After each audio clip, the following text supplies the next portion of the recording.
If you like my narrations, or the music that I compose for these videos, make sure to like and subscribe, and leave a comment letting me know what you'd like to see in future videos. With that said, enjoy the story.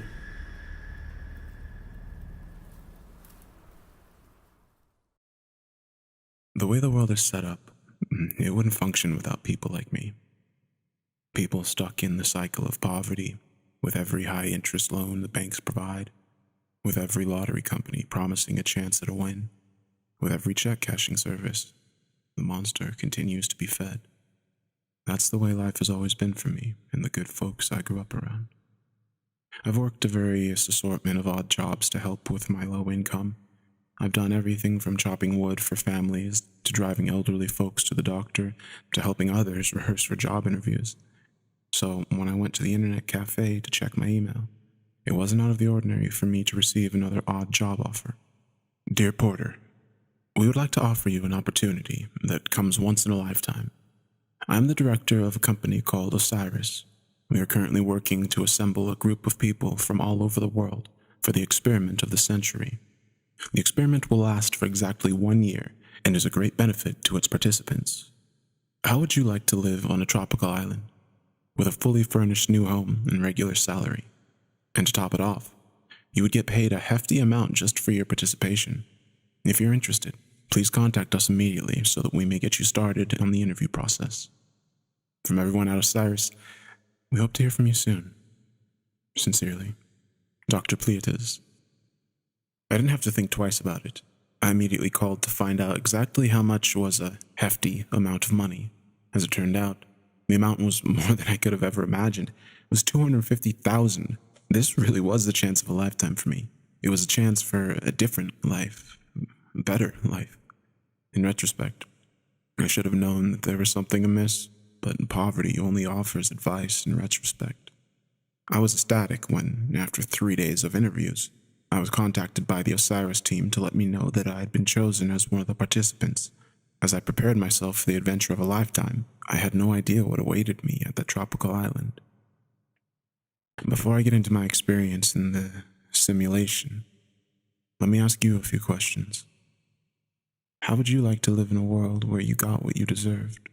Imagine a place, a society, where everything you say and do is not just evaluated but also rated by your government. In this world, everything you purchase, every movie you watch, every song you listen to, every friend you choose, every food you eat, every good deed, every bad deed, everything is subject to the rating system. If your actions are deemed to be good, then you get access to the best of everything. It doesn't matter if you were born rich or poor. What matters is how you react to the world around you. This is a simulation. I was sitting on a chair under palm trees, in front of a stage that had a beautiful, pristine beach as a backdrop. Is this real life? I wondered. As I enjoyed the light breeze of the ocean, the colors of the sunset, and the pina colada in my hand, a woman in a white coat took the stage. Positive reinforcement. She paused. Positive reinforcement and apparent conditioning. That is why we are here. For a long time, humans believed that the only way to get things done was by scolding, screaming, fighting, war. But after thousands of years of evolution, we have found that the opposite is true. Rewarding has proven to be far more successful in societies than punishment. Today, you join us to prove that this can be done with the society as a whole. Let me introduce you to my coworkers. My friend and my apprentice, Dr. Pleatas. He will explain to you a little more about the world we created here at the simulation. A round of applause welcomed a rather attractive man in his mid-40s with thick, black-rimmed glasses, also sporting a white coat. Hey everyone, thank you for being with us today. On behalf of everyone at Osiris, I thank you. First and foremost, I'd like to explain to you in layman's terms what this simulation encompasses. The governments of 8 countries have funded this experimental simulation. They want to know how beneficial it would be to implement a similar system in their societies in the imminent future. Over the next year, you will participate in a simulation of a social credit system. Every action you take will be monitored by Osiris. our highly advanced computer system, and then rated. Based on the rate of each action, your citizen credit score will either go up or down, or in some cases, stay the same. In the simulation, good behavior is rewarded, something that rarely makes a difference in this world. As an incentive, your good behavior will unlock more opportunities, more amenities, more access to the best that we have to offer here on the island. We want to reward you for being a good standing member of society. The wrist devices we have given you will help us better monitor your habits, as well as allow you to keep count of your citizen credit score. I'd like to introduce you to a group of women and men who will be helping out Osiris to keep order in our simulation. They are the official Osiris Security Guard, or OSG. A group of guards dressed in black entered the stage in formation. We clapped, not ever knowing what these people were really here for. They're here to not only enforce the laws of the simulation, but also protect all the resident participants of Osiris. Think of them as your very own police force, a friendly police force. And they're also here to enforce one of our most important rules. While you are a participant in the simulation, you cannot speak about your real life outside of the simulation. If you break those rules, you will be ejected from the simulation without pay. Now, with all that said, you may now turn on your wrist device, and I officially welcome you into the Osiris simulation. Be good, be kind, and all will be aligned. And with those words, we all begin our year in the simulation. You know those Saturday mornings in spring when you wake up and you can finally feel the warmth of the sun through your window? The first hints of summer are finally here. The weekend is just getting started, your bills are all paid, and you've got a little extra cash that you can spend on a good meal or a movie. That's what every morning felt like the first month in the simulation. Everything was perfect. They were right about many things. Good behavior was a great incentive. In the real world, I would have never managed to receive so many promotions in such a short span of time. By the end of the second month, I'd gone from working as a manager at a local coffee shop to an assistant at the Osiris central office. I managed to do all of this solely based on good behavior. I was very impressed with how the system functioned. I have to say, however, I did find some oddities in the simulation. For example, days seemed longer. There were no clocks allowed anywhere. Instead, we kept track of the day using our wrist devices. There was a wake-up alarm. There was an alarm for breakfast, one for work, one for lunch, and, well, you get the drift. So throughout my time there, I never really knew what time it was. That being said, days felt very long. Not in a bad way. To be honest, the first couple of weeks, I wanted time to go slow because I was enjoying everything. Life had never been this good to me. And poverty was long gone, and I dreaded the idea of going back to it. Another thing I found different was the food. Everything tasted so much better than anything I'd ever had before. After weeks of wonderful surprises in my taste buds, my conclusion was that poverty had not allowed me to taste the better things in life. Aside from those two small details that only slightly bothered me, life was swell. But, as I'm sure you already know by now, perfect doesn't last forever. One day, while I was working at the office, a young man came in looking a bit disheveled. This was not a common occurrence in a place where everything was as pristine as the water that surrounded it. "Hi, welcome to the Osiris Central Office. May I be of service to you today?" I asked the man. "Yeah, I'm here because I feel the local coffee shop is not providing fresh coffee," he said, handing me some papers. "Here's my official complaint. I was told I have to give an official complaint." "Oh, okay. Well, these complaints are normally filed through the clerk's office next door," I said, handing him back his papers. He pushed them away and said, "Can you please just take 1 second to look at my complaint?" I examined his face. He looked worried, an emotion that rarely existed in the simulation. I agreed that a quick look at the papers wouldn't hurt. It was a complaint about the coffee tasting better, nothing out of the ordinary. As I flipped through the complaint, a folded piece of paper fell on my desk. I grabbed it and was just about to hand it back to the young man when a group of OSG burst in through the office. "Hands up! Participant 562, hands up!" one of them screamed. The young man looked at the piece of paper in my hand, looked at me, nodded his head once, and then made a run for it into another part of the building. One of the OSG men approached me and asked me to hand him the stack of papers that the young man had given me. After I handed over the complaint, The OSG officer evacuated the building. As we stood outside, waiting for the OSG to come out with the young man apprehended, we were suddenly met with a horrifying surprise.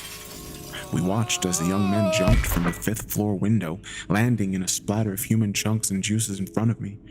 I've never seen a human skull crack before. It was the most petrifying sound.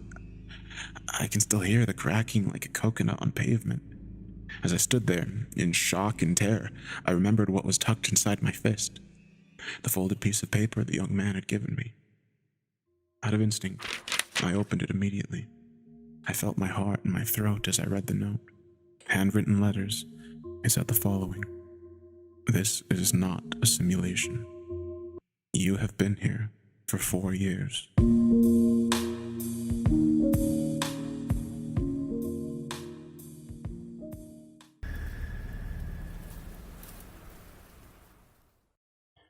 As much as mankind seeks a society free from all the pain and suffering that comes with disorder and violence, the seeds that lead to all of this will always be there. So, if one day someone creates an algorithm that weeds out only the best that humans have to offer, the seed of disorder and violence will eventually filter in. It will grow and flourish, and the algorithm will inevitably fail. It always ends this way. And that's because we are the seed. There's no escape from the seeds of mankind. Osiris believed that it could fabricate trustworthy, reliable, happy humans, using positive reinforcement and a social credit system. The researchers at Osiris believed that they could sell this concept to some of the most advanced nations on Earth. But when I saw the young man throw himself from the 5th floor window, I knew the simulation was doomed. I knew other things had filtered into the system. More worrisome to me, if I were to believe what the note said, I had already been kept for a longer period than what I had signed up for. And so much as I loved life inside the simulation, I couldn't help but feel like I was missing out on the real world outside the island. It's like being in a dream. As much as you love a good dream, you still want it to end. You still want to wake up. Let me tell you a little bit more about the simulation. First, it's not a virtual reality world. At least that's not what we're led to believe, nor what we perceived when we first arrived on the island. The simulation consisted of Osiris watching, monitoring, rating, and averaging everyone's scores using its algorithm, developed by Dr. Pleiades and his colleagues. There were 5 brackets within the point system. High or 5 is a score of 2,000, 4 equals 1,500, 3 equals 1,000, which is low, 2 equals 500, which is in the danger zone, and 1 equals 499 and under. Anything below a score of 0 required an immediate trip to the Osiris clinic. When we all started out, we were each given 1,000 points, which made everyone neutral, or 3. From there, it was up to each of us to increase or decrease the average as the scores were rated against each other. This meant that the score to reach a certain bracket was constantly changing. As time went on, all the bracket's minimums increased. On a regular day, my points would be distributed like this. I wake up on time, 20 points. Brush my teeth, 8 points. Eat a healthy breakfast, 17 points. Check the Osiris social media network, 10 points. Not click like on most posts, negative 10 points. Cycle to work, 11 points. Get to work on time, 40 points. Conversation with coworkers at lunch, 12 points. Eat pizza for lunch, negative 17 points. Cycling home after work, it's 11 points. Watching National Geographic after work is 5 points. Watching it for 3 hours straight is negative 14 points. Skipping dinner, negative 20 points. Brushing my teeth at night, 12 points. Checking the Osiris social media network before bed, negative 5 points. Liking participant 48's post, plus 5 points. Going to sleep not too late is 10 points. Total, 95 points. As time went on, the surveillance, monitoring, and rating increased as Osiris' algorithm became more advanced. By the second month of the simulation, Osiris was rating the amount of brushstrokes we made while brushing our teeth. It rated how long you studied a post on social media networks before liking it. It rated the quality of the people you associated with. On one particular day, I was shocked when Osiris removed 15 points from me for disliking a participant's outfit without having said anything. I thought Osiris had become so advanced that it could now hear our thoughts. After consulting the central office about this disturbing and invasive occurrence, I was told that Osiris's latest algorithm knew how to decipher subtle facial movements and interpret them as feelings, thus being able to rate emotions. Some might say that emotions make us human. It seems almost impossible to separate yourselves from emotions. And yet, the simulation constantly encouraged us to be happy, positive, always looking at the bright side of things. If you weren't smiling, the system assumed you were not giving it your best effort to enjoy life and to also make it pleasant for others. In fact, being depressed would cause your social credit score to drop so low that the ejection from the simulation was almost guaranteed. Showing signs of anxiousness would be the same. These emotions and feelings were not considered to be trustworthy or reliable under the Osiris simulation, which in turn meant that they were not considered helpful in any society. By the end of the second month, almost everyone inside the simulation walked around with a perpetual, fake, unnerving smile, a smile void of humanity. The ultimate proof of the flaws within a system like this was what happened on the day the man jumped from the window. As we all stood in shock and horror, looking at his lifeless body on the pavement, some of us began to smile. It was a sinister scene, a man crushed against the pavement on the ground, surrounded by people who were smiling, people who didn't know anymore how to react because all they sought after were higher social credit scores. I didn't know anymore if this was a flaw in the simulation, or a seed of violence flourishing in a mutated form. I began my plan to investigate the note by placing a complaint at the clerk's office. My complaint was about disagreeing with the ways Osiris rated real human emotions. I explained in writing that I didn't find it particularly helpful to a society, as it felt like happiness should be genuine and not something forced onto us. It seemed okay to portray happiness on social media, but to actually be forced to live it without cause seemed cruel. The clerk took my complaint and read it over. When she finished, she gave me the biggest smile I'd ever seen. I wasn't sure if this was a sign that she agreed with me or if she was trying to gain more points on her score. She informed me that they would soon get back to me with an answer. That night, as I counted all of my scores from the day, I got my answer. I had lost a whopping 500 points. I guess they didn't like my complaint. It was the most that I'd ever lost, and it actually made me fall into a lower bracket. In this lower bracket, I could no longer be allowed to work at the Osiris Central Office. I was furious. I let my rage flow uncontrollably. It was crazed. It was as if I had forgotten how to be angry, and by doing so, I no longer knew how to control my anger once it came out. I only remember a blur of punches to walls in my room and a river of emotions flowing out of me. Eventually, I must have fallen asleep from all of the energy spent. In the morning, I had a message on my Osiris social network inbox. I had lost some more points, and the system had witnessed my loss of temper. So I had a new job set up for me where I could practice my compassion. I was assigned to work at the Osiris clinic as an assistant to the nurse. She was participant 48. I wasn't really sure why working at the clinic as an assistant was in a lower bracket within the system, until I worked my first shift there. I had to clean up vomit, I had to clean up blood, I had to listen to people excessively cry from pain. It seemed I wasn't the only one who had forgotten how to control any emotion after spending weeks smiling and happy. I had to enter information meticulously into the computer so that Osiris could give the nurse the correct instructions for the patient. But the worst part of working at the clinic was taking care of patients who had clearly entered some form of psychosis. They spoke about things they were seeing, things that could not have been real, horrifying things that just couldn't exist. They came in looking disheveled, paranoid, and anxious. It made me think of the young man who gave me the note. I wanted to believe that this was an effect of the stress caused by being constantly watched and monitored, but something told me otherwise. Whenever these types of patients came in, Osiris prescribed a medication called Dumox. Once the patient took the pill, they mostly calmed down and returned to their regular life inside the simulation. Something I did notice was that all the patients suffering from these bizarre, disturbing visions were participants with extremely low scores.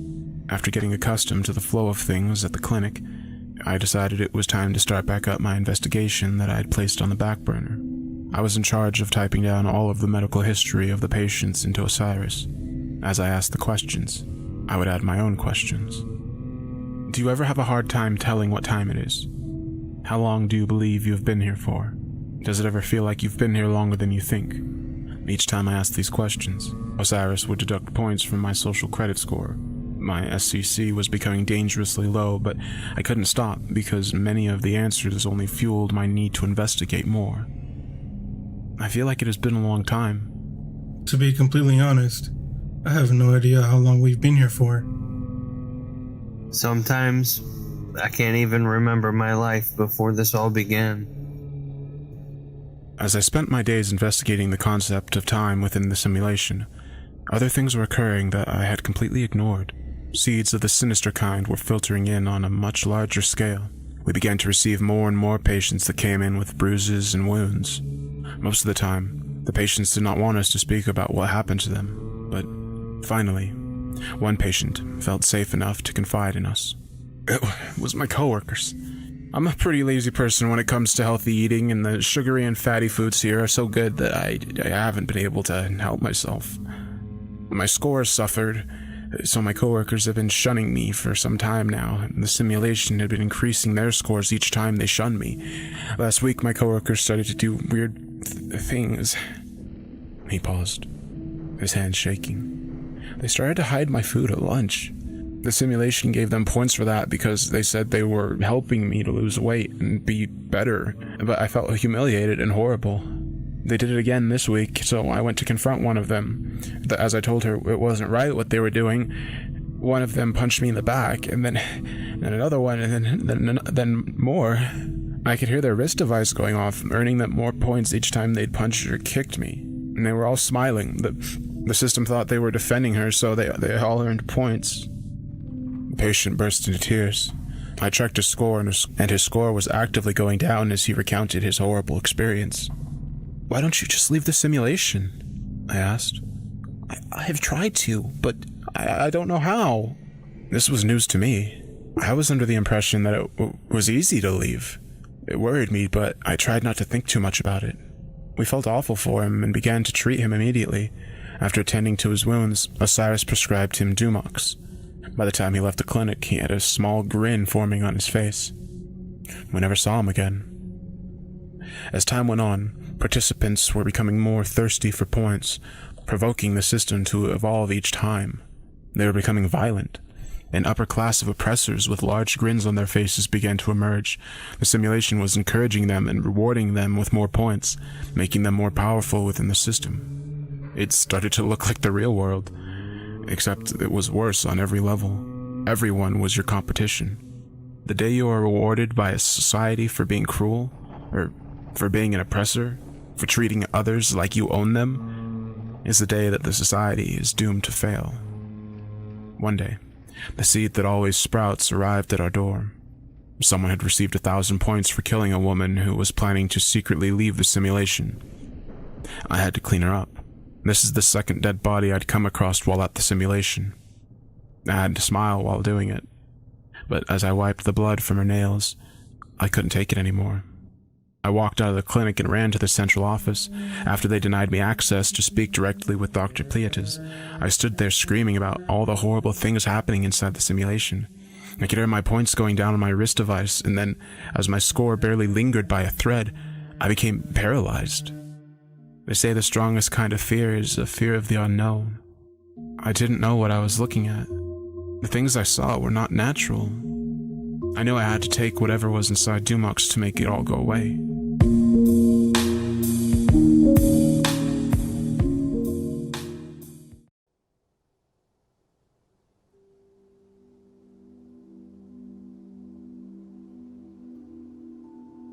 It is present in the simplest single-cell organism.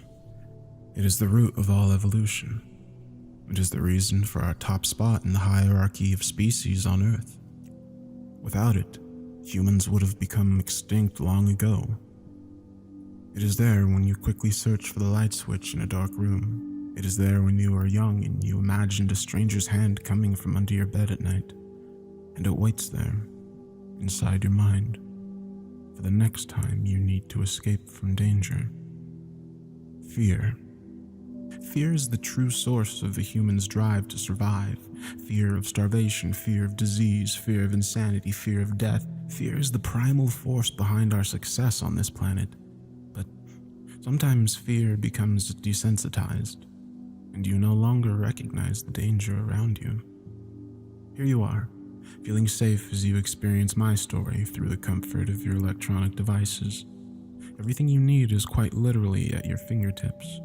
But as you stare at your screen, you know that it is staring back at you. Something inside it is monitoring the things you're looking at. You've made surveillance very easy for them. The next natural step is, without a doubt, evaluation of the data that is being monitored. And then, one day, full-scope surveillance will have become a way of life. Raiding humans will be ubiquitous, and you will have thought it was all to keep you in a safe society. You will believe them when they tell you it's for your own good, but hear me out. Social credit systems will end the humanity that exists within us. Fear this, so that you may survive it. As much as any government of the world would love to have you believe otherwise, all social credit systems will work with fear because humans respond to it. It's embedded in our genes. In the simulation, we quickly learn to have many, many fears. Fear of not being considered trustworthy, fear of not being viewed as a reliable person, fear of associating with the wrong crowd, fear of not being able to dine at the best restaurants. And for those whose fear of these things weren't enough, for those who fell below the acceptable social credit score, blaze figures, the embodiment of fear itself. Blaze figures fabricate a world of distress that is so unique that it's almost fascinating. Almost. Blaze figures are diabolical entities that were created to force you into being better within the simulation. These entities were shaped like men but lacked all other features. Instead, their bodies burned with constant fire, as if they were humanoid torches. The heat their bodies emitted was strong enough to saturate all the sensory receptors of your skin with painful burns, even from a distance. And if burning pain wasn't enough, a black, oval-shaped hole opened where their face should have been. From that hole came blood-curdling howls that echoed in the most unearthly, panic-inducing tones. But the scariest part was their ability to enter your mind, your thoughts. You start to wonder, at one point, if it's you thinking or if it's them thinking. Their visions dipped you into a world of hysteria and psychosis. The afternoon I decided to confront the people at Osiris by going on a tirade in front of the central office was the beginning of the end for me. When I first saw the blaze figure, I wanted to run from it, but when I heard it speaking inside my mind, I knew there was no running away. I knew that I had to take Dumox if I ever wanted to be myself again. I vaguely remember making my way back to the clinic in a panic, barely able to catch my breath, barely holding on to the last bit of sanity I had left. Upon taking Dumox, all of my thoughts came tumbling down into a mellow, relaxing state. This state lasted for a long while. I don't remember a lot from that period in my life. I became a soulless corpse, walking around, listening to and doing everything the simulation asked from me, including hurting others. But soon enough, it wore off and I regained my consciousness. It was only then that I was able to remember taking the Dumox and realizing that it tasted like a more intense flavor of the food that they fed us. But at this point, I was too afraid to confront anyone at Osiris about it. I decided I would slowly figure out how to leave the simulation entirely.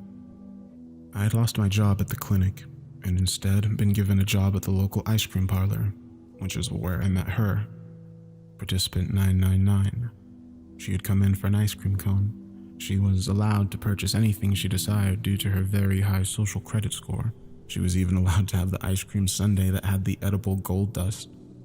But that's not what I admired most about her. Every single time she came in, she had a genuine smile on her face. I missed those so much. Her smile made me feel real again.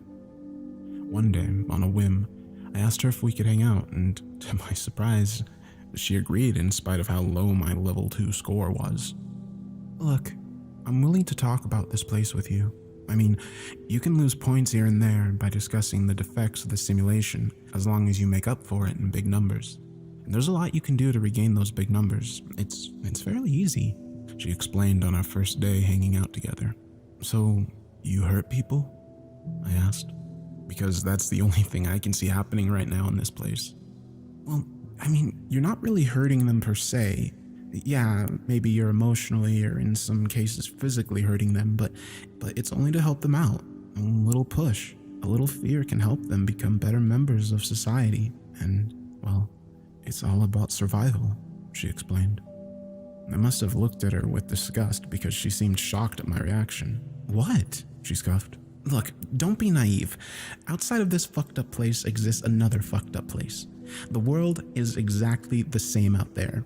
The only difference is that here, you get rewarded for making people listen to the government. What do you think bad credit is in the real world? Why do you think that some people have access to better education than others? What do you think being a certain color of skin is in the real world? What do you think prison is? In the real world, we are consistently rated at work, at school, on the sidewalks. Here, we're just putting a number to it and rewarding it. And soon, the same will happen out there in the real world. It's only natural, she explained with a fiery passion. So, what are you saying? I asked. Look, I'm not stupid. I've been investigating this place from the second I got here. I don't like people screwing me over, so I had to be sure that I wasn't getting kidnapped by a messed up cult, she laughed. But no, this place is the real deal.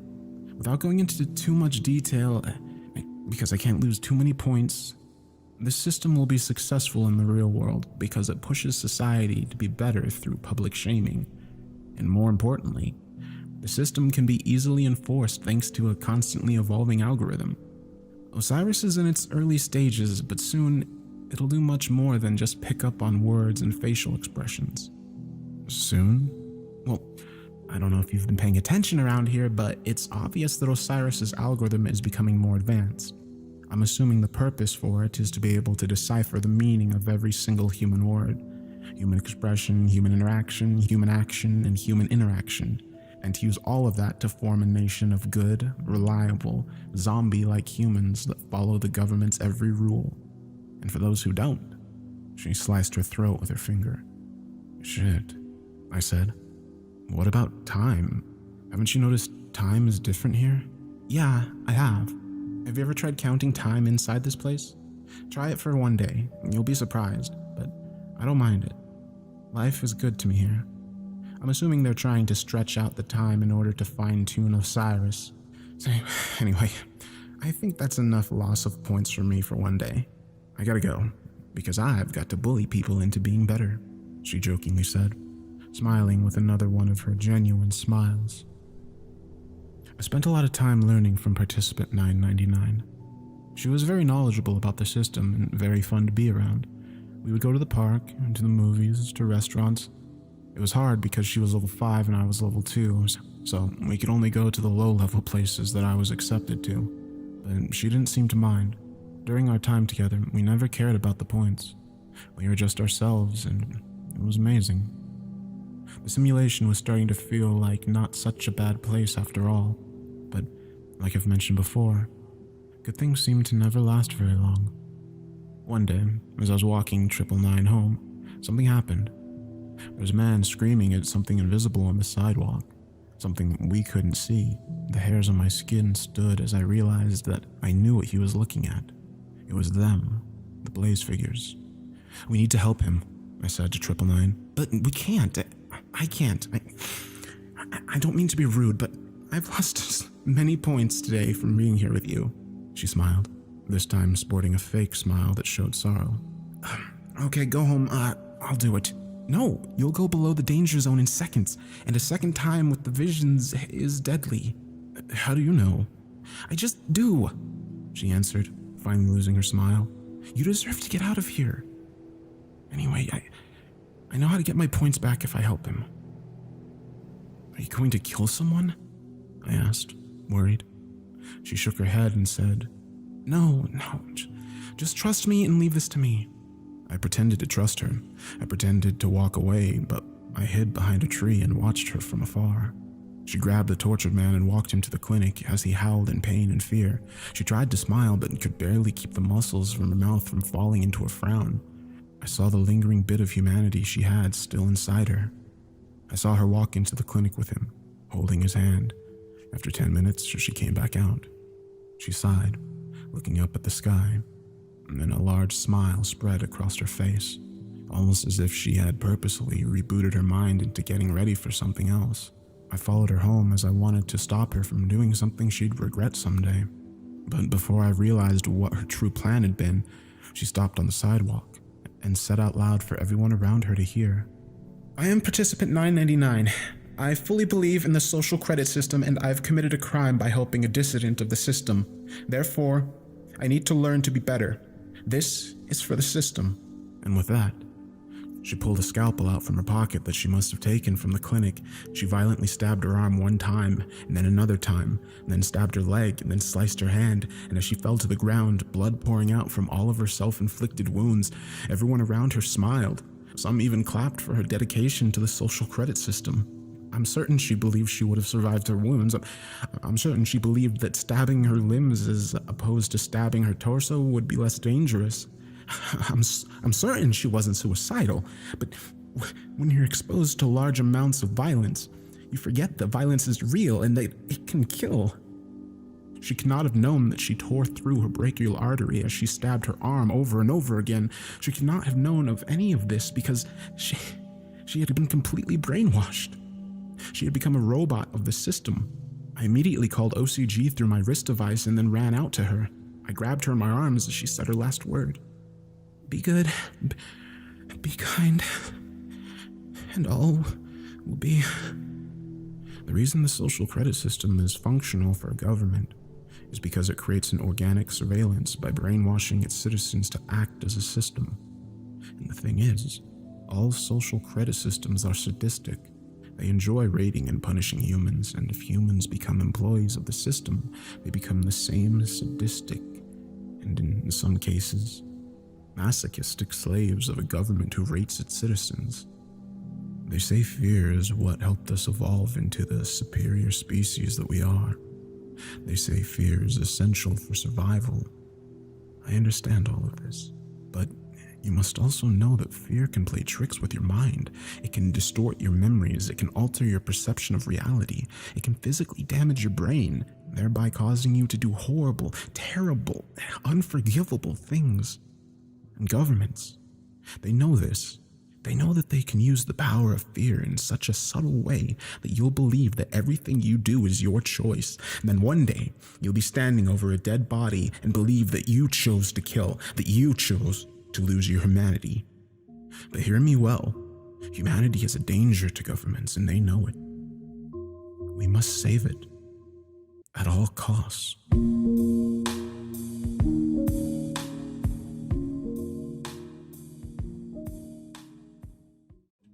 A company called SenseTime has recently raised $600 million in fundraising. The reason being that this company fabricates a very particular tool that is increasingly becoming important in our societies: facial recognition software. This company already has ties to larger corporations where this software can be easily used to monitor customers. More importantly, if you've been to China in recent times, and you've been photographed using a phone, you're most likely already embedded into SenseTime's library of faces. Of course, the biggest fuel to an AI of this magnitude is what comes next: a social credit system. Privacy is a thing of the past, surveillance is now the present, despotism is the future. Welcome back to Osiris. The day after she killed herself, I decided it was time for me to finally eject myself from the simulation. I woke up late, -10, visibly upset, angry, -7, ate a cupcake for breakfast, -17, ate 4 more cupcakes, -68, skipped my shower, -13, skipped work, -100, let the rage flow out of me, screaming at the top of my lungs, -250, calmed down, sat down and wrote out a letter on my laptop, which I posted on the Osiris social media network, detailing all of the terrifying things I have witnessed inside the simulation. Negative 10,000 points. Within less than a minute, there was a knock at my door. I didn't get up to open it, so they burst through instead. What took you fuckers so long? I don't know if you've been keeping up with news recently. I normally try to stay away, but I saw it in a lifestyle magazine at my local coffee shop some weeks ago. The terror got to me. I stood up, trembling, spilling my coffee over the table, barely able to control my bowel movements. The title of the article was, "China has started ranking citizens with a creepy social credit system. Here's what you can do wrong, and the embarrassing, demeaning ways they can punish you." I know about the punishments. I know about the shunning and shaming of citizens. I know about all of this. But most importantly, I know that during my time inside the simulation of the social credit system, there were 8 countries sponsoring the experiment. I can confirm to you that China was one of them. Participant 777. 4 of OSG members stood in formation in my living room. Participant 777, you're being charged with dissidence, which is part 10.8 of the legal contract you signed. This results in a complete ejection without pay. You need to come with us. I smiled. They took me to a laboratory. There, they sat me down and showed me a strange, futuristic-looking outfit. The outfit had all sorts of wires that were supposed to attach to my skin. Have you ever read Harry Potter? One of the employees in a white coat asked me. No. So, I guess you've never heard of the invisibility cloak? No. Well, think of it this way. Since you refuse to actively and positively participate in the simulation, and since you seem to absolutely love to spread negativity, you are being injected. Instead, you can now spread your negativity in another way. He smiled. How? I asked, trembling under my clothes. Well, listen. I detect some worry in your facial expressions, but don't worry. Now that you've been ejected, you can talk about anything you want. You can scream all you want about the system, and you can chase people around telling them about how horrible the system is. All you have to do is wear this outfit here. He smiled, pointing at the strange suit. Most of them won't even be able to see you, but some of them will, and you will know immediately if they can see you. And the best part, not only can you spread all the negativity you want, but you will be inadvertently helping bring them back to a higher score and to be a better member of society. It's truly a win-win situation we've concocted here. I don't understand, I mumbled. Well, let's see here. He looked through his notes. It says that you've seen them before. Seen who? The Blaze figures, he grinned. You are now part of the system. It ended. It all ended, and I don't know how. I only remember slowly and reluctantly getting into the suit with all the wires, and then everything went dark. Even today, I still don't know if I did participate as a Blaze figure inside the simulation or not. I have no recollection of it, but perhaps that was the point.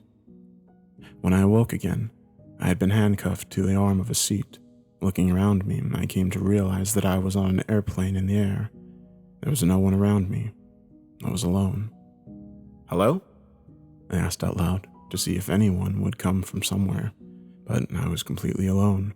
I panicked the whole time I was flying, as I had no idea where the plane was headed nor who was flying it. When the airplane finally landed, only one pilot came out.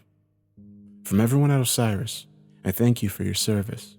May you have an eventful life. Be good, be kind, and all will be aligned, she said as she motioned for me to exit through the door. As I walked into the airport, dazed and confused, I learned that I was at LAX. I felt something in my pocket and reached down to see what was tucked inside of it.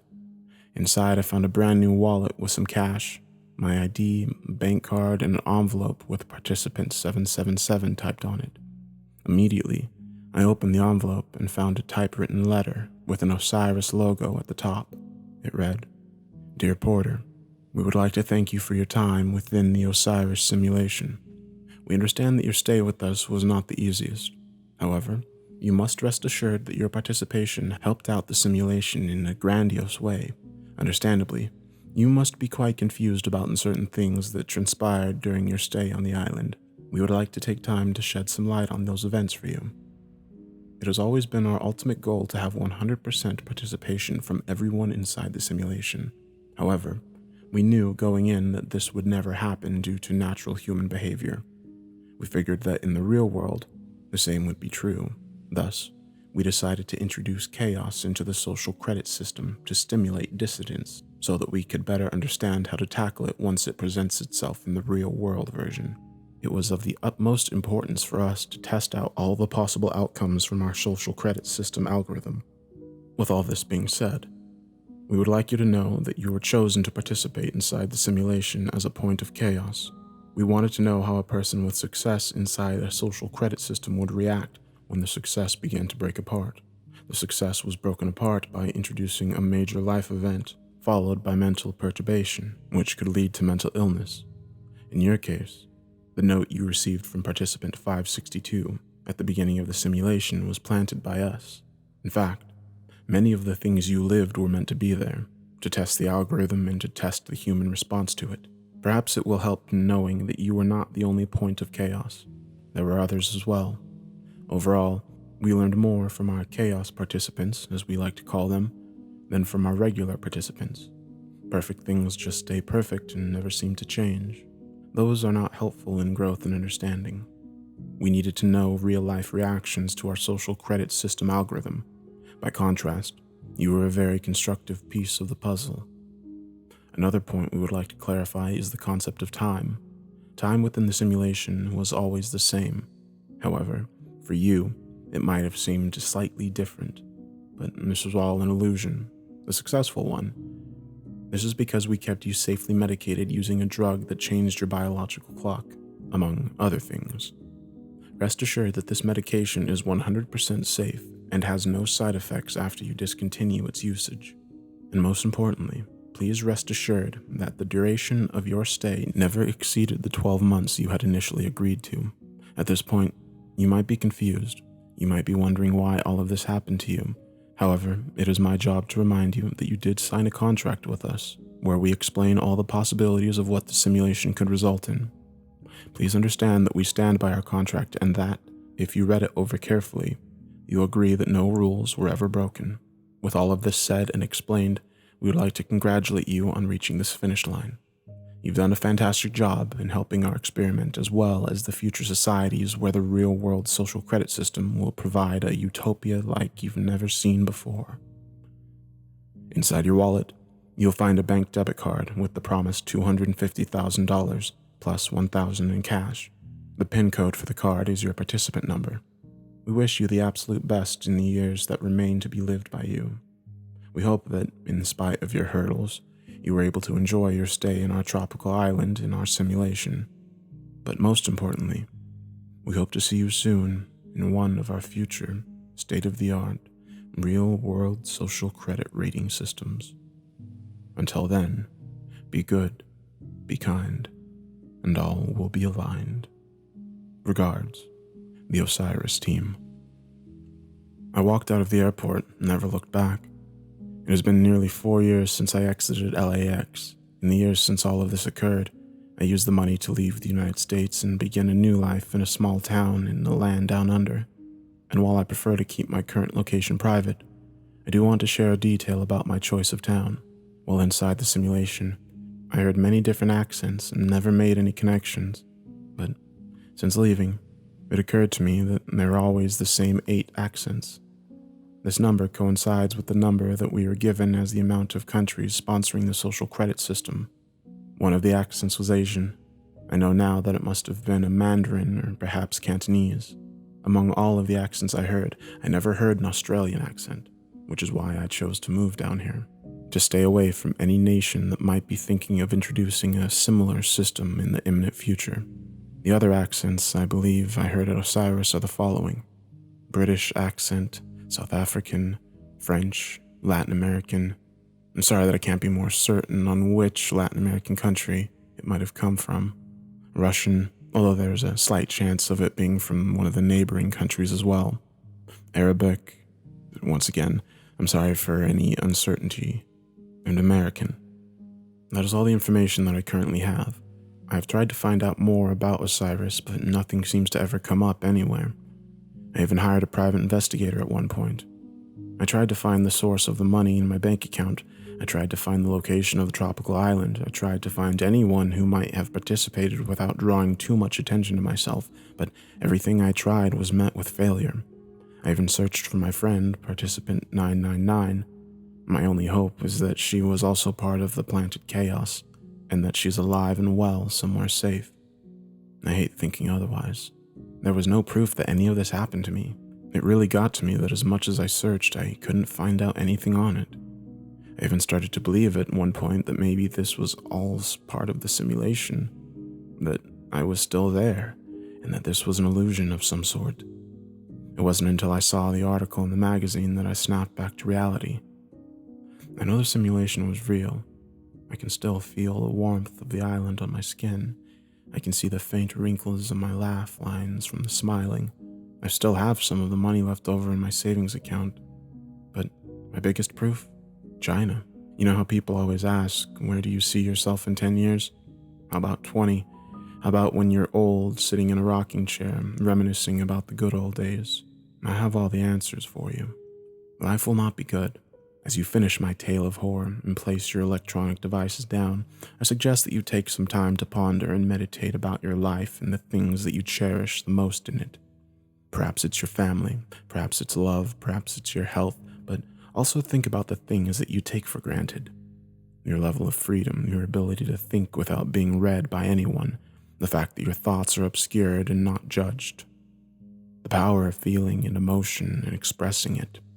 The fact that whatever privacy you have left, it is still yours to own. Think about those truths. Think about how much we take for granted, even if they are limited for some of us. And now, once again, as you put your device down, imagine a world where you're older, a world that has changed. In this world, everything you do and everything you say and everything you think is monitored and eventually rated. You will become a number. Will you feel safe loving the things that you love today? Will you feel like yourself? Will you feel like yourself if your tastes must change to meet the expectations of a point system? Will you feel real? Will you even be real? And now, the question begs, why are there no riots? Why are there no protests? Are we really not seeing the height of the precipice from which humanity is about to take a leap from? In the face of evil, in the face of authoritarian evil, there is no individuality. There are no good guys. I implore you to find an escape to save humanity, but also save yourself from becoming something that you can never take back.